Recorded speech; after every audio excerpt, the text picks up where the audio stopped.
Well, hello, fellow classic rock guitar nuts. I hope you're well. Today on Awesome Riff of the Day and how to play it, we're going to have a look at the classic riff to Stranglehold by Ted Nugent. Well now, Ted Nugent. Who doesn't love Ted Nugent? Well, turns out a lot of people don't love Ted Nugent. No mind. These days, Ted is more well known for his somewhat polarizing political and social opinions, rather than his prodigious talent on the guitar. However, back in the 70s, when he was simply the Motor City Madman and not Mad Uncle Ted, he pumped out this absolutely stellar track with its really killer opening riff. Arguably the greatest thing he ever wrote. At least it is, in my opinion. Track 1, side 1 of his debut album. It was certainly quite an introduction to the 70s rock and roll landscape. Interestingly enough, Ted didn't sing lead vocals on this one. That chore went to rhythm guitarist and sometime vocalist Derek St. Holmes. Nugent eventually resented the attention that Holmes was receiving on stage, performing one of Ted's biggest and most well-known tracks, and he eventually took over the live vocal duties himself. His explanation? There's only one alpha wolf in this band, and that's me. Fair enough, I suppose. His band, his song, his stage, his name on the marquee, and Ted could sing it just fine. Though it certainly did cause a bit of a rift between the two bandmates, and within 2 or 3 years, St. Holmes would leave the band. He would, however, rejoin Ted on numerous occasions throughout the years, so whatever bad blood these guys had between each other in the mid to late 70s eventually simmered down enough for them to eventually work together again. Regardless, the main riff and opening to Stranglehold by Ted Nugent.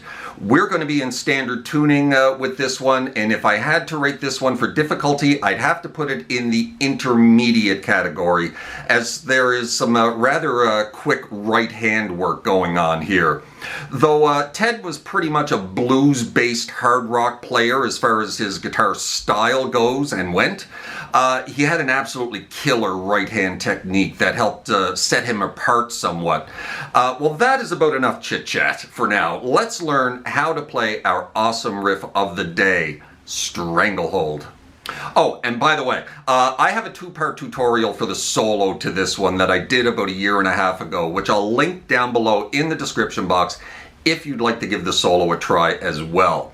Anyway, let's get at this.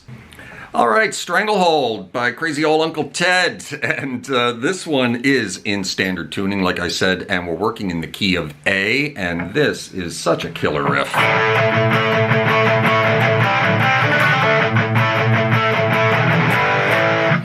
And a lot of double stop work in this one. If you don't know what a double stop is, simply 2 notes that played at the same time. Kind of like that.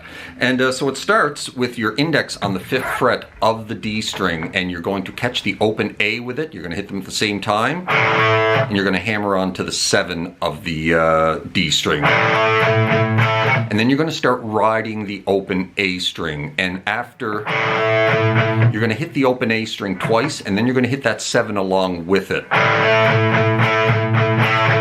And then the next time, you're going to hit that 7 twice. And you're palm muting this A string.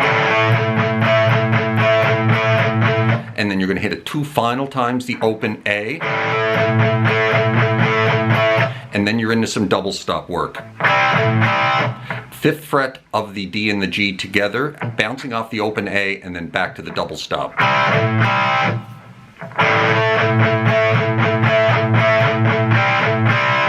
Just like that.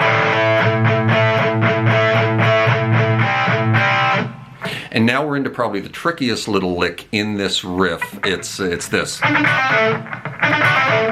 You're palm muting the 7th fret of the G string, and you're hitting it twice, a little down up. And then you're catching the full double stop on the 7th fret of the G and the B string, pulling it off to the 5th fret double stop, and then catching the 7th fret of the D string.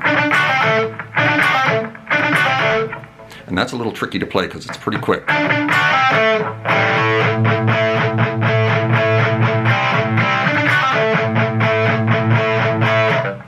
And now this time, we're going to go up to a G power chord and slide it into A. And then back into the riff again. And now this time, after that passage, we're going to come up here and go double stop at the 12th fret of the G and the B string, slide it into 14. And then slide out of it. And then back in.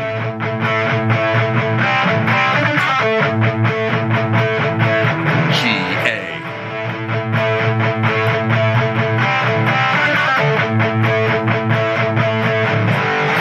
Now, the very last time he goes through this passage, he starts tripling up the open A strings, kind of like this.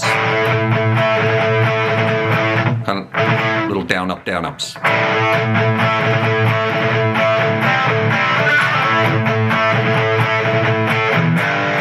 And then back to the G and to the A. And that leads us into when the band comes in and he changes the melody here a little bit, and it turns into something like this.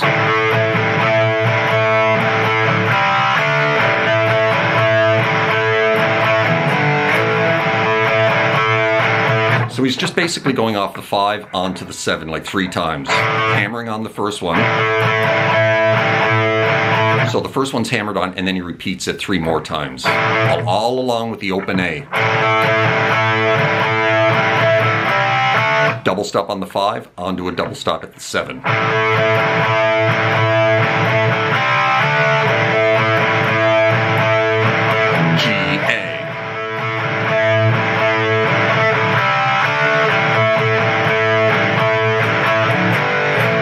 To G, A again, and that just continues, and then the vocals come in, and we're not getting into the solo. That will take me an hour to teach you, and I do have a tutorial, like I said, down below in the description box if you want to give it a try, give the solo a try, and that's pretty much it for the riff, and that just continues throughout the song. So let's run through the whole thing slowly.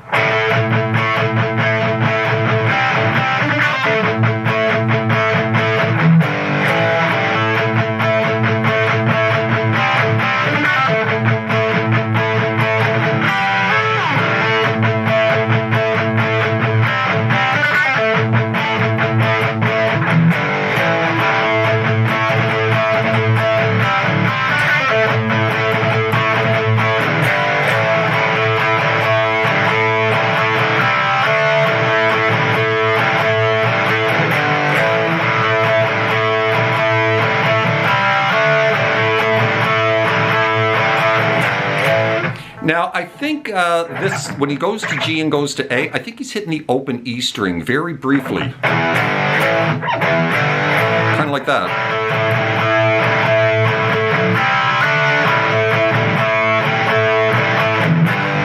Yeah, he is.